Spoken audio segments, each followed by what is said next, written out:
life and death. For to me to live is Messiah, and to die is gain. Paul was waiting to be judged by the ruthless Nero. His future depended more on Caesar's mood than on justice. But he knew that his fate was not truly in Nero's hands, but in Elohim's.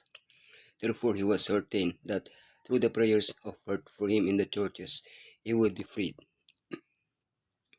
However, if his death was going to be to benefit the gospel, as his imprisonment was, he was willing to give his life for Messiah. To live for Messiah or to die for Messiah. Messiah exalted in Paul. To live or to die for Messiah. Paul's dichotomy. What does it mean to live for Messiah? Behave in a way worthy of the gospel. To fight united for the gospel. To live for Messiah or to die for Messiah. Messiah exalted in Paul. I eagerly expect and hope that I will in no way be ashamed, but will have sufficient courage so that now as always, Messiah will be exalted in my body, whether by life or by death. Paul rejoiced in the sufferings he endured, which were many. Of course, he did not rejoice in the suffering itself, but in the reasons for which he endured hardships, one of which was the benefit it brought to the church of Messiah. By imitating Yeshua in his suffering, and even in his death, Messiah was exalted in Paul. In his letter to the Philippians, Paul makes it clear that for the moment, he did not expect to exalt Yeshua with his death, but hoped through the prayers of the church and the work of the Holy Spirit to be freed and continue serving Messiah with his life.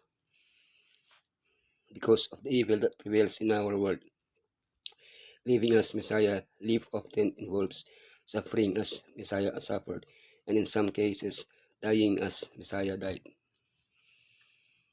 To live or to die for Messiah. For to me, to live is Messiah, and to die is gain. The root of all suffering lies in the cosmic battle being waged today between good and evil, between Messiah and Satan. This is a spiritual war which must be fought with spiritual weapons. The enemy's followers use weapons that are illicit against Christians: lies, criticism, fear, pressure, etc. But we use weapons like truth and justice, powerful weapons to demolish strongholds. But what happens when in battle? The result is the death of the righteous. According to Paul, this results in a gain for us. For those of us who are faithful to Messiah, death places us beyond the reach of the enemy and relieves us of all affliction. Paul's dichotomy. I am torn between the two. I desire to depart and be with Messiah, which is better by far. But it is more necessary for you that I remain in the body. Although he could not make the decision, Paul is torn between two possibilities: to depart, to be with Messiah, to remain, to benefit the church. Taking this text in isolation, we can deduce that Paul teaches that as soon as we die, we ascend to heaven to be with Jesus, Yeshua, contradicting other biblical passages. In the same letter to the Philippians, he says that to be fully with Messiah, he must wait for the moment of the resurrection.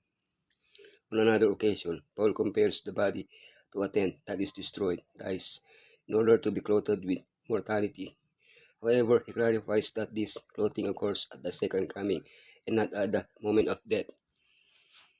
What does it mean to live for Messiah? Behave in a way worthy of the gospel. Only let your conduct be worthy of the gospel of Messiah. The expression, your conduct, is the translation of the Greek word politeomai, which means to live as a citizens.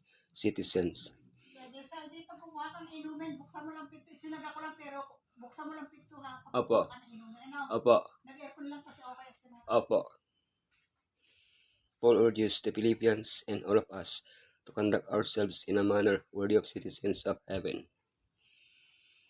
In the Sermon on the Mount, Yeshua taught us how the citizens of heaven should live: poor in spirit, meek, hungry and thirsty for justice, merciful, pure of heart, peacemakers, willing to turn the other cheek, love our enemies, bless those who curse us, doing good to those who hate us, to be loving and generous, to be merciful and humble, etc. It can be summarized as follows: but to do justice and to love kindness and to walk humbly with your Elohim. Paul uses this advice as an introduction to a topic that concerned him: unity in the church.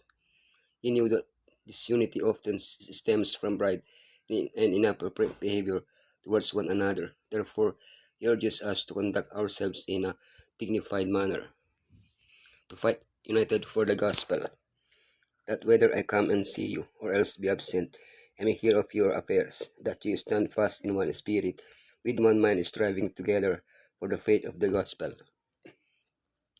Being righteous and upright does not guarantee a life without conflict. On the contrary, Job himself was declared by Elohim to be he is blameless and upright. A man who fears Elohim and shuns evil suffered a terrible conflict, the work of the enemy. In the war in which we are engaged, unity plays an important role. Paul urges us to fight together to defend the gospel. This unity of purpose must be joined with prayer and the study of the word. When we come into the conflict with evil, we must not be intimidated by those who oppose us. Let us remember that Satan is a defeated enemy, for Messiah has already won the battle on the cross. How many years have we been in the Lord's garden, and what profit have we brought to the Master? How are we meeting the expecting eye of Elohim?